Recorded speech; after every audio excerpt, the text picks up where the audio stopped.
Chers amis, nous sommes encore éblouis des grâces de ce Saint Triduum, contemplant la croix glorieuse et entrant dans la joie pascale. Et vous avez encore certainement présent à l'esprit les différentes fonctions de la Semaine Sainte, découvrant cette année encore les prières et les chants les plus saints, les plus vénérables, pleins de force et d'onction, unis dans un ordre incomparable les uns aux autres, avec les actes et les cérémonies les mieux appropriées et les plus significatives. Pendant ces jours saints, sommet de l'année liturgique, vous avez vu le triomphe de la liturgie. Vous avez vu l'importance de la liturgie parce que sainte et sanctifiante. Importance vu la place qu'elle tient dans la vie de l'Église et dans celle de ses ministres, sans oublier les avantages qu'elle assure à la vie chrétienne des fidèles. Les vérités de la révélation n'ont pas été seulement inscrites dans les Saintes Écritures, pour dire presque l'essentiel de la révélation, elles ont été aussi écrites dans les prières du culte. Saint Thomas d'Aquin, dans sa Somme Théologie, la Tertia Pars, c'est la question 60, l'article 5, montre en effet qu'il ne faut pas dissocier les sacrements du culte divin. Et il faut bien se souvenir sur ce sujet que toute la vérité sur la révélation se trouve dans la tradition orale et l'écriture sainte, mais que le premier canal de la tradition fut le culte divin. Nous voyons la place éminente que la liturgie occupe dans la vie de l'Église, puisque c'est par elle, comme expression de son culte public et social, que l'Église remplit sa mission de glorifier Dieu et de sanctifier les âmes. Le prêtre, comme ministre de l'autel, offre le saint sacrifice, chante l'office divin, administre les sacrements. Toute sa vie finalement se passe dans l'exercice de la liturgie. Et pour le fidèle, la liturgie est un aliment incomparable pour nourrir son intelligence des vérités de la foi, entretenir la ferveur de sa piété et développer sa vie spirituelle en s'associant à la prière publique de l'Église. Et donc le fidèle trouve par là le plus sûr moyen d'être entendu de Dieu et de lui plaire. Alors vous avez vu pendant ces jours saints des cérémonies particulières, différentes du reste de l'année, des offices et des cérémonies qui nécessitent une préparation soigneuse, attentive et minutieuse. Il est un endroit caché de l'Église et pourtant indispensable, là où le prêtre de Jésus se prépare à la célébration des saints mystères. Un lieu où est rangé tout le nécessaire pour la messe et les offices. Cet endroit, tout aussi sacré que l'Église elle-même, c'est la sacristie.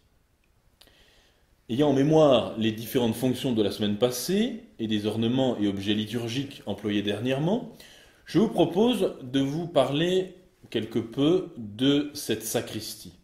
Alors notre entretien ne prétend pas vous donner une liste exhaustive de tout ce que contiendrait une sacristie, mais de vous présenter les lieux et les objets que l'on doit trouver. La sacristie est donc une annexe de l'église où l'on conserve les objets du culte qui n'ont pas leur place fixe dans l'église et où l'on se prépare aux cérémonies. Le silence est donc de rigueur et un écriteau peut le rappeler. La sacristie contient les meubles nécessaires pour conserver ou disposer les vases, les linges, les ornements sacrés et tous les autres objets du culte.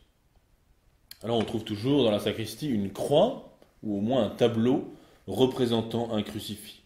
Il y a parfois un autel dans les grandes sacristies et puis on trouve une fontaine pour se laver les mains avec 3 essuie-mains. Le premier pour les prêtres, avant la messe, le deuxième pour les prêtres après la messe, et le troisième pour les ministres de l'autel. On trouve ensuite une piscine distincte de la piscine des fonts baptismaux. La piscine, c'est une excavation pratiquée dans un mur ou dans le pavé de la sacristie, qui communique par un conduit à une petite fosse où les eaux se perdent dans la terre. Et un couvercle en pierre ou en métal, muni d'un anneau pour l'enlever facilement, enferme la partie supérieure. 2 agenouilloirs avec un tableau pour faire la préparation à la messe et l'action de grâce sont aussi près de l'endroit où le prêtre s'habille. des tablettes sur lesquelles sont indiqués les noms de l'ordinaire du lieu et du titulaire de l'église, l'oraison impérée, s'il y a lieu, et les autres renseignements utiles, ainsi que les prières d'habillement. On trouve ensuite un bénitier près de la porte qui donne accès à l'église, et puis les différents meubles qui contiennent les ornements, les aubes et les habits de chœur, ainsi que les linges de l'autel. Ces meubles sont généralement des armoires ou bien des buffets à tiroirs. Alors voyons un petit peu les différents linges sacrés. Nous avons tout d'abord les nappes de l'autel. Ce sont celles dont on recouvre l'autel et qui sont au nombre de 3, la nappe supérieure devant descendre jusqu'à terre des 2 côtés de l'autel. On a le corporal. Le corporal, c'est ce linge destiné à recevoir le corps sacré de notre Seigneur, et le prêtre y dépose l'hostie et le calice pendant la messe. Ou encore le ciboire contenant la Sainte Réserve, et puis aussi l'ostensoir pendant l'exposition du Saint-Sacrement. Le corporal doit être glacé, c'est-à-dire rigidifié avec de l'amidon, pour permettre de ramasser avec plus de facilité les parcelles de la Sainte Hostie. Nous avons ensuite la pâle. La pâle, c'est ce linge sacré dont on recouvre la patène et le calice pendant le Saint-Sacrifice et qui est de forme carrée. Il y a aussi le purificatoire, qui est ce linge destiné à purifier le calice et à essuyer les doigts du prêtre après les ablutions. Voyons un peu les linges non sacrés, à savoir le manuterge, le linge qui sert au prêtre pour s'essuyer les mains au lavabo, et puis la nappe de communion que 2 acolytes tendent pour la distribution de la Sainte Communion. Les ornements, quant à eux, sont rangés dans des chasubliers. On a parlé tout à l'heure de ces armoires ou de ces buffets à tiroirs dans lesquels on range les ornements. Rappelons-nous que pour célébrer la messe, le prêtre doit revêtir par-dessus la soutane un costume spécial composé de 6 éléments. L'amicte, l'aube, le cordon, le manipule, l'étole et la chasuble. Les ornements sont de la couleur du jour, selon le temps liturgique et le calendrier des saints. Et les couleurs liturgiques sont le blanc, le rouge, le vert, le violet et le noir. À la chasuble, l'étole et le manipule, on ajoute la bourse et le voile de calice, qui sont considérés comme des ornements, car de la même couleur que les ornements du jour. Et puis nous trouvons aussi dans les chasubliers les ornements du sous-diacre et du diacre, à savoir la tunique et la dalmatique. Et puis c'est là qu'on range aussi le voile huméral que le sous-diacre porte sur ses épaules pendant l'offertoire et le canon de la messe solennelle, et puis que le prêtre prend sur ses épaules au salut du Saint-Sacrement pour la bénédiction. Et puis il y a aussi la chape ou le pluvial de la couleur du jour que l'on met pour les offices solennels, les laudes ou les vêpres solennelles, que l'on emploie aussi au salut du Saint-Sacrement pour la bénédiction, et puis pour le vidiaquam ou l'asperges, pour la lustration avant la messe du dimanche en paroisse. Voyons un autre endroit important de la sacristie, à savoir le coffre. Le coffre qui contient les vases sacrés. Le coffre, c'est le trésor de la sacristie, donc qui contient les vases sacrés, c'est-à-dire ceux avec lesquels on célèbre le Saint-Sacrifice et ceux qui sont destinés à contenir le Saint-Sacrement. On a tout d'abord le calice, qui est ce vase destiné à contenir le précieux sang, et la coupe doit être dorée à l'intérieur. Il y a la patène, qui est dorée à l'intérieur également. La patène, c'est un petit plat circulaire destiné à contenir la Sainte Hostie. On trouve aussi le ciboire, qui est un vase avec un couvercle, également doré à l'intérieur, et qui contient la Sainte Réserve. Comme vase sacré, nous trouvons aussi l'ostensoir. L'ostensoir, c'est un vase entouré de rayons dans lequel on expose à la vénération publique des fidèles la Sainte Hostie, qu'il laisse apercevoir au centre à travers un cristal. Et ce vase, entouré de rayons, qui a la forme d'un soleil, doit être surmonté d'une croix. La lunule, c'est ce croissant ou ce cercle garni de verre qui soutient la Sainte Hostie et que l'on introduit dans l'ostensoir. Il y a aussi la custode, qui est une petite boîte ronde munie d'un couvercle et qui contient la lunule dans le tabernacle. Voilà pour les vases sacrés. Il y a aussi les vases non sacrés. Les burettes, qui sont généralement en verre et qui contiennent le vin et l'eau. Elles se trouvent sur un plateau pendant la messe et couvertes du manuterge. Le bénitier portatif, c'est un vase en métal argenté ou doré muni d'une anse et contenant l'eau bénite, et on y adjoint le goupillon ou l'aspersoir. Ils sont employés lorsqu'on doit faire l'aspersion d'un lieu ou d'une assemblée. Le plateau de communion est cette patène que l'on met sous le menton des fidèles pour la communion.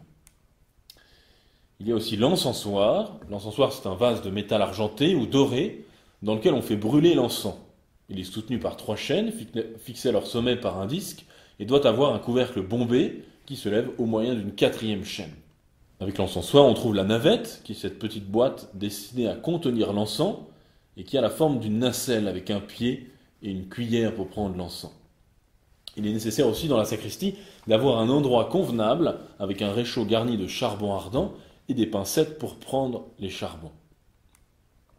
On trouve aussi l'aiguière et son bassin, qui est une cruche servant pour le lavabo des prélats et des pontifes. Dans la sacristie, il y a aussi une armoire réservée pour contenir le vase des saintes huiles. Ce sont 3 ampoules qui contiennent le saint crème, l'huile des catéchumènes et l'huile des infirmes. Dans la sacristie, on trouve aussi un endroit nécessaire pour conserver les livres liturgiques. Alors il y a 6 grands livres liturgiques, le missel, le bréviaire, le rituel, le pontifical, le cérémonial et le martyrologe. Alors tous ces livres, ils doivent être conservés avec grand soin, être en bon état et pourvus d'un nombre suffisant de signets, assez long pour dépasser le bas du livre. Alors certains autres livres trouvent leur place dans la sacristie, à savoir l'évangéliaire, l'épistolaire, le paroissien romain, le cantus selecti, le diurnal, le vespéral, et puis les différents cérémoniaux, comme par exemple le sterki, qui explique l'ordonnancement des cérémonies. Alors pour soutenir le missel sur l'autel, et qui se range aussi dans la sacristie, c'est le pupitre ou le coussin qui est recouvert d'un voile de la couleur du jour. Il y a aussi l'analogie ou le pupitre pour les vêpres et les laudes solennelles, qui est recouvert d'une large bande d'étoffe de la couleur du jour. Il y a un autre pupitre aussi qui sert pour soutenir le livre des chantres et les livres des leçons. Dans la sacristie, on trouve encore les canons d'autel. Les canons d'autel, ce sont ces tableaux où se trouvent certaines prières de la messe qu'il est difficile de lire dans le missel et que l'on met sur l'autel. Donc il y en a un grand au milieu et 2 petits, l'un avec le psaume du lavabo aux côtés de l'épître, et puis l'autre où se trouve le prologue de Saint Jean aux côtés de l'évangile. On a aussi un vase d'ablution qui sert au prêtre à se purifier les doigts quand il a donné la communion en dehors de la messe. Il peut être en argent, en porcelaine ou en cristal et doit avoir un couvercle. Nous trouvons aussi la clochette. La clochette, c'est cette petite cloche en argent ou en bronze munie d'un manche qui sert pour annoncer la messe, le sanctus et l'élévation, et elle sert aussi au salut du Saint-Sacrement pour la bénédiction. Vous avez remarqué que le son de la cloche avait disparu pendant ces jours saints, depuis le chant du Gloria le jeudi saint. Il a fallu attendre le Gloria de la nuit de Pâques pour entendre à nouveau le son de la cloche, et il avait été remplacé par le son de la crécelle. Ceci pour montrer que les apôtres s'étaient enfuis. Dans la sacristie, nous trouvons aussi la croix de procession.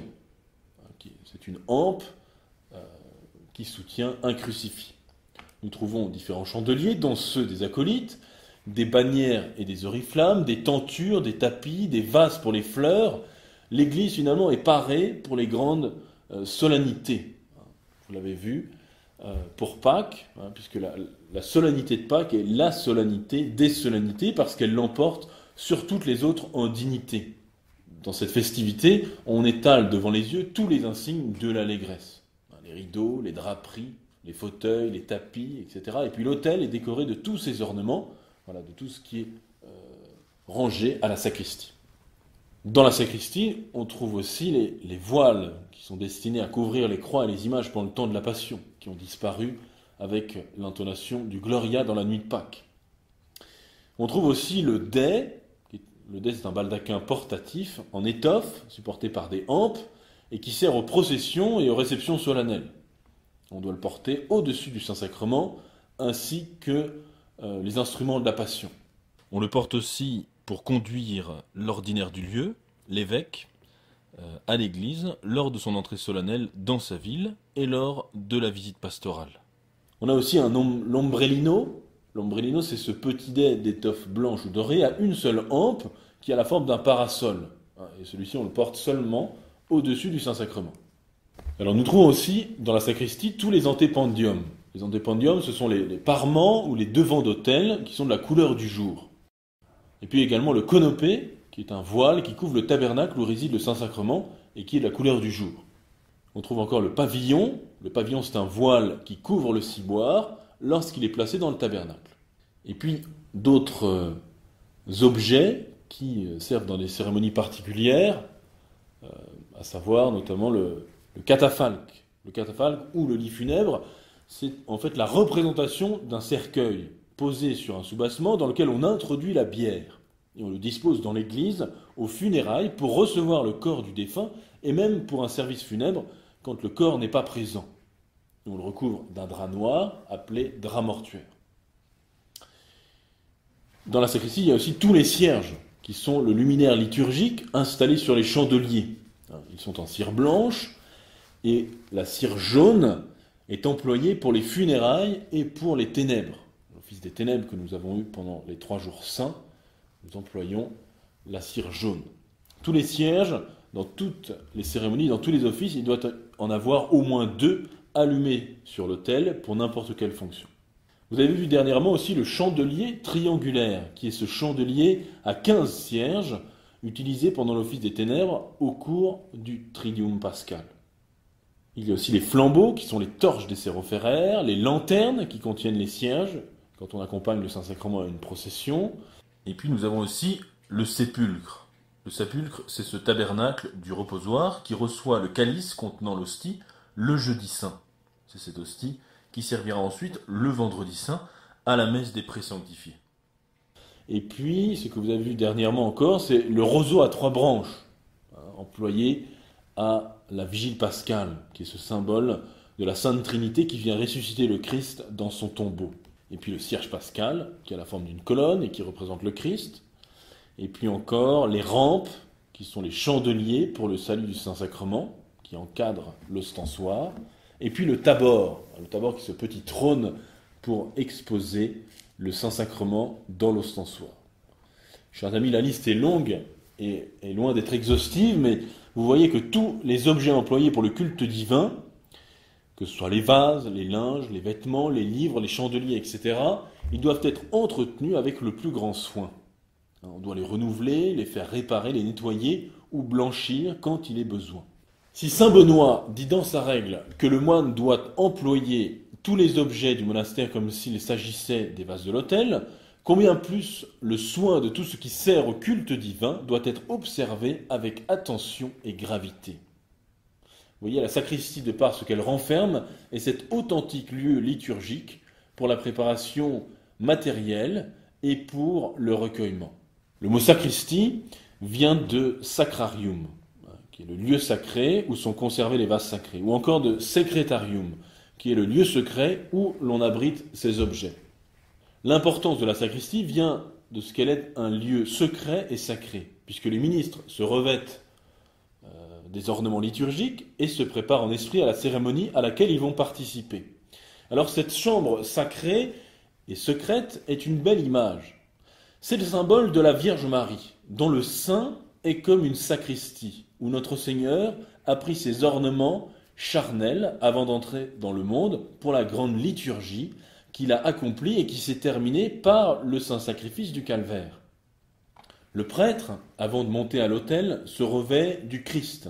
Il laisse à la sacristie toutes ses occupations, toutes ses charges, toutes ses pensées même, pour être tout à Dieu. Et quand il sort de la sacristie revêtu des ornements sacerdotaux pour célébrer les saints mystères, ou en habit de chœur pour chanter la louange divine, eh bien il est un autre Christ, et vêtu comme notre Seigneur dans sa passion, dit saint Bonaventure. Notre Jésus, en effet, eut dans sa passion tous les ornements sacerdotaux.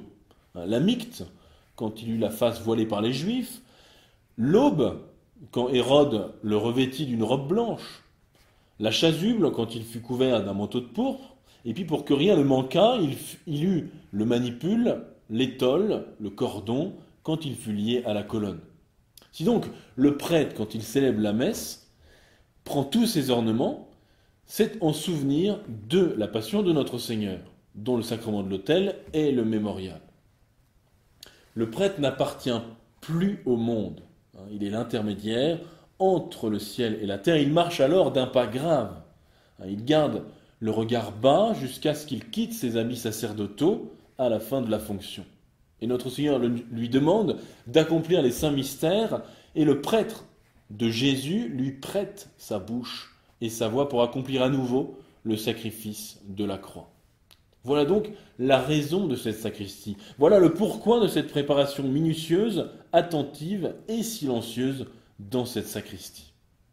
Et vous aussi, chrétiens, il vous faut passer par cette sacristie, car c'est aussi le symbole de votre âme, à l'intérieur de laquelle chacun se revêt des ornements de grâce, de piété, de vertu, de pénitence, avec lesquels il va accomplir les exercices spirituels et les bonnes œuvres.